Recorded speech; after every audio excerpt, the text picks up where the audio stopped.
G'day guys, Joel mate Big J here and welcome to another edition of Aussie Boxjnh Talk. And today we are talking straight up about the career of Tim Tszyu. Now, before I get started, this is by no means a boot to the midsection to Tim. This is simply pointing out the factual, accurate records of the fighters that Tim Tszyu has fought over the last 6 or 7 years since coming onto the scene back in, let's say, 2019 or so. Okay, this is not a personal dig at Tim. This is just pointing out the fact that his competition and what their records show and who they were. All right, so this is not bagging Tim. I've done a bit of that, and justly so. I mean, I've always said that Tim was not as good as what everyone thought he was. He was always a B-grade fighter fighting C and D-grade level competition. And the second he got up against an A-grade fighter, which he did, he got the living piss kicked out of him. So if you think if you're a Tim Tszyu fanboy, this video is probably not for you. Actually, I do encourage you to watch, because come after me in the comments, because I don't give a fuck. Unlike Joey Swole, I'm not going to punk out because someone doesn't like what I say. I don't give a fuck whether you like what I say or not. Couldn't give a shit, because I don't know any of you personally. If I did, I'd tell you to your face to fuck off. So you can't bully me through the internet. So I don't give a fuck. You don't like what I say? Tough shit. Like I give a fuck what you think. So anyway, let's get it. And do I think Tim Tszyu is done with his career? No, I don't. I think he has the ability to, well, he's got to have the brains and the balls to change a lot of things up. He needs to, in my opinion, he needs to get rid of Uncle Igor. I think Igor's taken him as far as Igor can take him, because he needs a higher level trainer for higher level fights.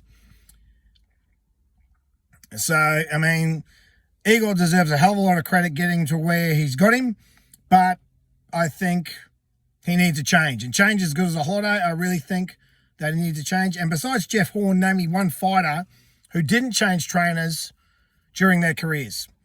Well, obviously, you know, anyone that had Johnny Lewis as their trainer, yeah, they wouldn't have changed. But seriously, this day and age, name me a fighter that doesn't change trainers. It happens quite frequently, right? And Tim is now at that top echelon level. He needs a top echelon level trainer to get him not just world title victories, but world title defenses as well. So I really think Tim needs to change his team. He needs a different trainer. That's just my opinion. If he wants to keep Igor around, yep, but he needs someone else there to give a difference of opinion. I really think he does. But that's just me.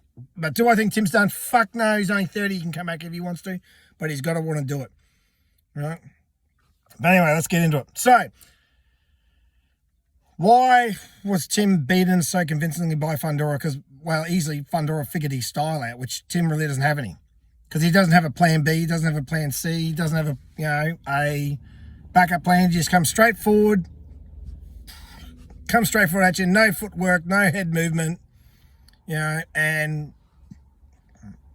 Tim is a fighter who doesn't know how to handle getting hit, right? Tim is used to people standing there and letting them beat the shit out of him, letting him beat the shit out of him, right?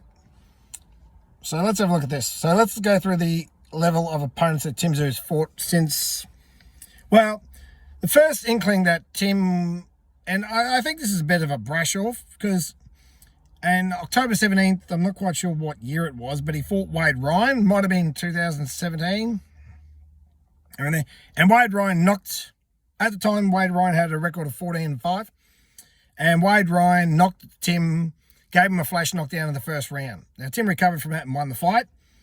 I'm just looking up the record here.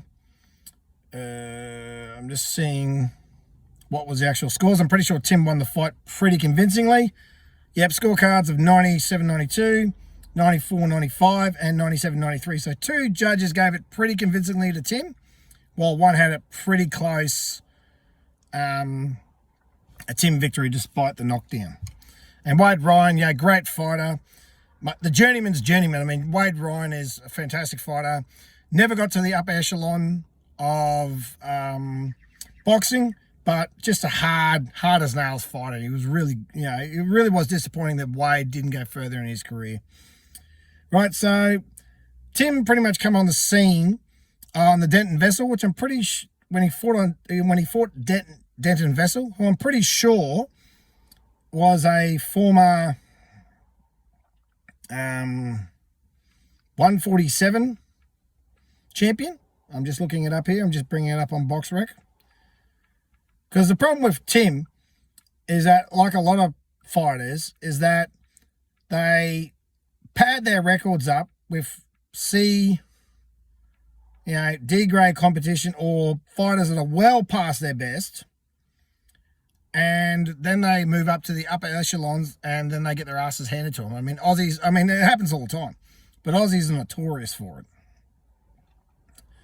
So let's have a look here. Denton Vessel. I'm pretty sure he was a world champion, or at least a world title contender at 147 at some point. Excuse me. I mean, he got knocked out. He retired in the fight before he fought Tim. And that was a super welter. He fought Visco Pascal. No. Victor Plonk, someone different. He fought Sam Eddington there at some point. Sam Eddington actually won the IBO Super Welterweight Championship there at one point, and lost to Dennis Hogan. So, or did Sam beat Dennis Hogan, or did? Let me get my facts right. Yes, he lost to Dennis Hogan, and then right, yeah, okay, good. But Denton Vessel, I'm just looking at his record here.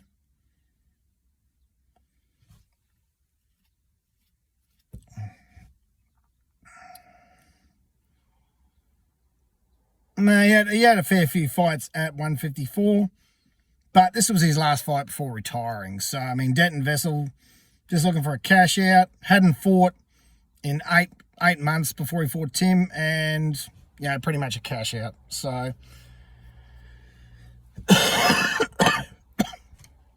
and he lost his last fight. So Denton Vessel, a shot fighter, last fight before retirement. Then he moved on to the Australian title with Joel Camilleri. Now, Joel Camilleri, I wouldn't say was a blown-up welterweight, but did fight at welterweight, but was pretty established as a 154 by the time Tim got to him. Was fighting for Joel's Australian belt, which Joel got vacant in the previous fight beforehand. Joel Camilleri, good domestic level fighter, but will never get off the domestic level scene. I mean, his last couple of fights are fighting guys from Africa who have had 8 fights fighting out of a YMCA or something. So it's a little bit disappointing to see that. But anyway, it was a good fight. It went the distance. I'm pretty sure Tim won convincingly on the cards.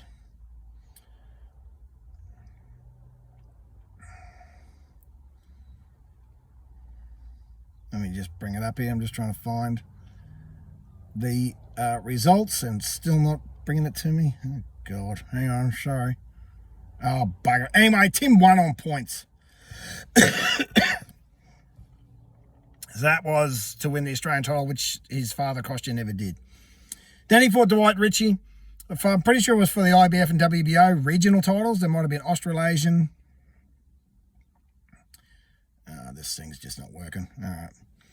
Then he fought Dwight Richie in August of 2019. Actually, that's coming up. That's almost, 8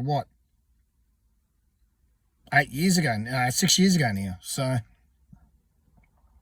Dwight Richie, good fighter. We never knew how Dwight Richie was going to turn out because, unfortunately, he passed away in a terrible accident not long after this. So we'll never know how good Dwight Richie was. But if you go back and watch that fight, in the first couple of rounds, Tim was a little bit in trouble because Tim lost those first 2 rounds. Tim was a fighter that starts notoriously slow,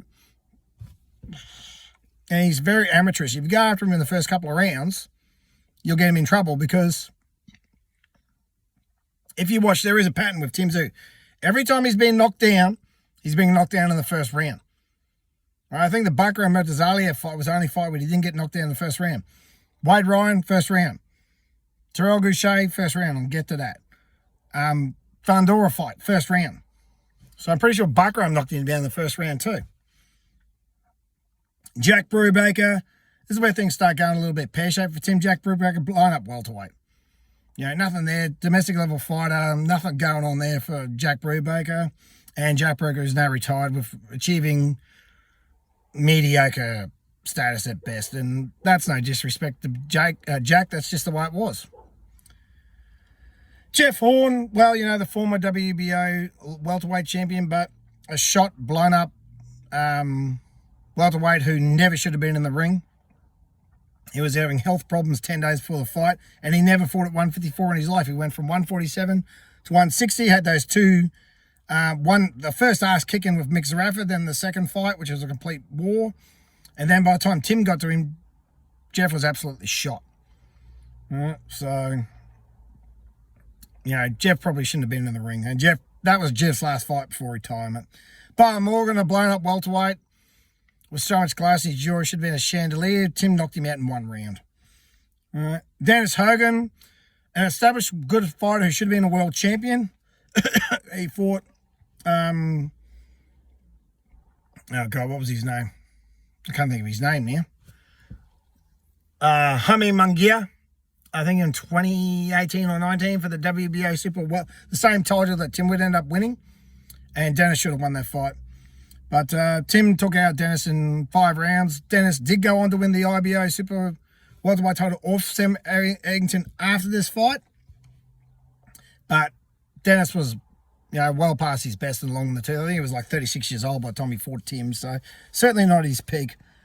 After that, Stevie Spark, late replacement for Mick Zarafa, fought him on I think 4 days' notice. A blown up 140. Obviously, Tim knocked him out in 3 rounds. But if you go back and look at that fight, Spark actually landed some punches on him. That was a concern. Here's a guy who's a 140, blown up 140er, landing clean shots on Tim Tszyu, right, who just spent the last probably 3 months training for Mick Zarafa, and a blown up 140er is landing shots on his face. That was concerning. Because everyone's thinking, Tim didn't take him seriously. Well, why not? This guy you're supposed to knock out in a round. It took you 3. So that was when I'm like, hang on a second. Why is he letting the 140-pounder beat him up? Because if that was legit, and I'll say this, and this has turned out to be true, if he fought a 154-pounder like that, he would have got knocked out. And that's exactly what happened to him. I still maintain to this day, and I'll die on my sword on this, that if Mick Zarafa fought Tim back in 2021 like they were supposed to, Mick would have won. That's my opinion. I'm sticking to that. Right? We'll never know. But now here's the fight where I really truly believe that Tim shown that he really had nothing to offer. And that was the Tekashi Inway fight. If you go back and watch that, Tim won that fight 9 rounds to 3. He won the first 9 rounds. And then halfway through round 10, Tekashi started fighting back. Started hitting Tim. Tim didn't know what to do. Go back and watch that fight again. So Tekashi Inway was the first in prime, in shape. Actually, no, he wasn't. Up until this point, right, Tekashi Inway, Tim Tszyu had never fought an in prime, in shape, below 30-year-old, that wasn't a blown up welterweight 154-pounder. World rank 154-pounder. This is the first guy. And while Tim won, it wasn't a convincing win in my book. And he proved that Inway just stood there and let him hit him all night and he couldn't knock him down. So say what you want about it. I think it was the 9th round that Tekashi Inway slipped or whatever. Tim beat the daylights out of him for 10 rounds and Tekashi Inway just didn't move. And then he hit him back, and finally in the last 2 rounds, Tim didn't know what to do. So Terrell Goucher, this really showed that, Tim really wasn't world caliber, because the first fight, in the first round of the first minute of the first round of the first fight that he has overseas, excuse me, I got a bad cough, he gets knocked down. Yes, Tim got up and beat the piss out of Terrell Goucher for the next 9 rounds, but against high-level competition, and I said this, he would get knocked out, and that's exactly what Fundora and Bakram did to him, right? He got knocked down, he got back up, and then he just got belted. I'm sorry, but elite fighters don't get knocked on their ass in the first round of their first international fight. against a C-grade. Terrell Goucher is a C-grade fighter. He ain't nothing special. I mean, I think he might have competed for a world title, but so what? So then he fought Tony Harrison, who was retired. Like, that was his retirement fight. I know Tony Harrison fought recently on the Carissa Shields card, but that was Tony Harrison's retirement fight. 4 years removed from being the world champion after beating Charlo, which Charlo beat him back. And yeah, that was his last fight for retirement. Harrison was basically cashing out. Carlos Ocampo, another C-grade fighter, Tim destroyed him in 90 seconds or whatever it is. Yeah, so what? Carlos Ocampo was never going to be a world champion or world title contender anyway. This is where people started to get a little bit tripped up, because Brian Mendoza, who knocked out Fundora in the previous fight. Now, Tim was awarded the WBO title. He was emailed. He was promoted. He had the interim title that he won off Harrison, and then he was promoted to full champion a week before the Brian Mendoza fight. So, beat Brian Mendoza pretty convincingly, but then again, didn't knock him out. I mean, the knockout stopped once he stopped fighting. Once he started fighting actual, true, legit, in prime, in shape super welterweights, the knockout stopped and the victory stopped. And that's why I said Tim Tszyu can do it with the best of guys, but when it comes to world champions, he'll falter, and that's exactly what he's done. He's only ever been beaten by world champions, which means that he's just not at that level. And people are finally considering now that, hey, he's not that good. I said, well, I've been saying this for years, because look at the competition. Look at the competition. We'll go over it again. Denton Vessel, last fight for retirement. Joel Camilleri, not a world-class fighter, domestic level guy. Dwight Richie, we'll never know. Jack Brubaker, blown up welterweight. Jeff Horn, blown up welterweight. Bo Morgan, blown up welterweight. Dennis Hogan, past his best. Stevie Spark, blown up super lightweight. Tekashi Inway, C-grade fighter. Terrell Goucher, C-grade fighter. Tony Harrison, last fight before retirement. Brian Mendoza, C-grade fighter. Sebastian Fundora, luckiest. I'll say this, Sebastian Fundora is the luckiest world champion on the planet. Because if Tim didn't get that cut, I believe Tim would have beat the shit out of Sebastian Fundora. Because Fundora changed his style. Here's the difference between Tim and Fundora. Tim does not have the ability to adapt where Fundora did. Fundora did exactly what he was supposed to do in that fight after Tim got cut. He went from fighting as a 5'7" fighter to a 6'5", used his reach, I think, and now he's going to be very hard to beat because he's using his reach and his footwork and keeping Tim away from him by just jabbing out. He's got a 90-inch reach. So, Sebastian Fundora is the luckiest champion ever, but, you know, he won that first fight. Now, Bakram Murtazaliev. Now, me and T Street and a lot of others thought that Tim would beat Bakram Murtazaliev. It would be a hard fight, but he'd get the win. And we were dead wrong. Bakram Murtazaliev absolutely destroyed Tim inside of 3 rounds. Now, I've been saying this for years. If Tim fought Charlo in 2022 like he was supposed to before Charlo got that hand injury, Charlo would have knocked Tim the fuck out inside of 3 rounds. If you go back and watch those videos I did on T Street, and you replace Charlo's name with Bakram Murtazaliev's name, I was right on the money. I said for years, the second Tim comes up a well-established world champion in his prime at 154, Tim will get his lights punched out, and I was dead set right.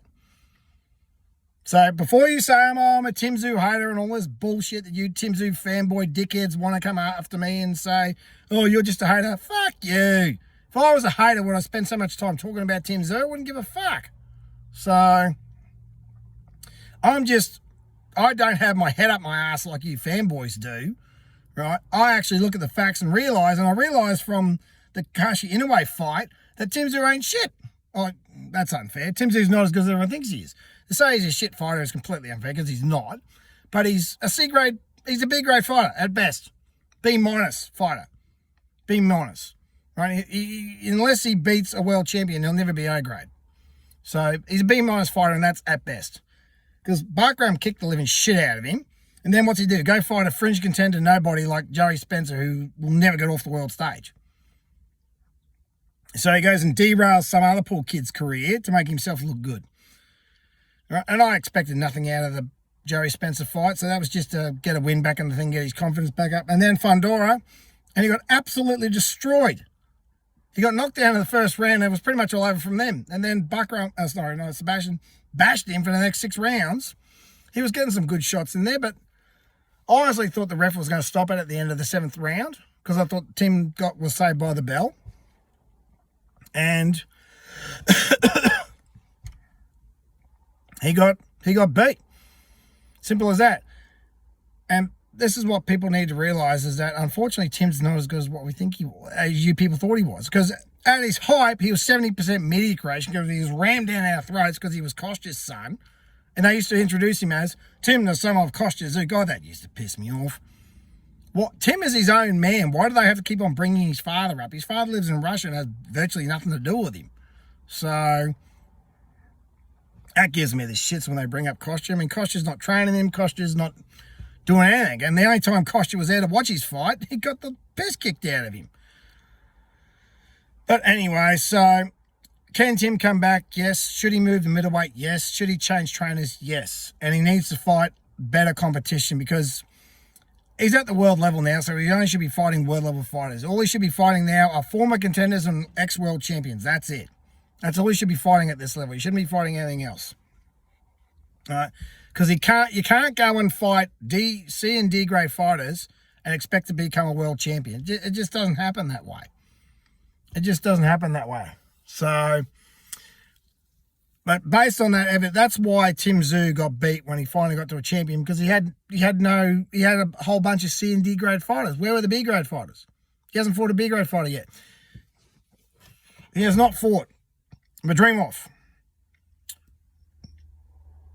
Ortiz, Boachuk, Lubin. Crawford would kill him. Who else is that? The top echelon 154. Xander Zayas, I wouldn't count him. I think he's a blown-up welterweight anyway. But these are the sort of guys Tim needs to fight if he wants to stay at 154. I think it's too stacked. He needs to go to 160 and fight Carlos Adonis, Erickson Lubin. No, this is Larry Lara, not Erickson Lubin. This is Larry Lara. Stay away from Janovic. Janovic will murder him. Stay away from him. And get the... Because middleweight at the moment is so piss weak that it's ripe for the plucking. I said that to George Rose last year. I said, why doesn't Tim move up to middleweight? What's right for the plucking? So, anyway, I wish Tim all the best. I hope he gets up and gets his career back. If he does retire, so what? He's made a shitload of money. He's made anywhere from between $8 to $16 million. He's only 30. If I had that sort of money, I'd be like, fuck it, I'm going to retire too. So, I wish him all the best. Like and subscribe. Drop your comments in the comments section what you think. A, is Tim's competition... Obviously, it needs to be better, but was it as good as everyone thought it was? No. B, do you think Tim's done? I don't. C, where do you see Tim going from here? Right? And D, your thoughts on what I said. Because do you think I'm a hater, or am I just speaking facts? Because I know I'm not a hater. I'm just speaking facts about Tim Tszyu. So, as always, guys, tackle the ball, wrestle croc, harden yourselves the fuck up, have yourselves a great day, and we'll speak to you again later.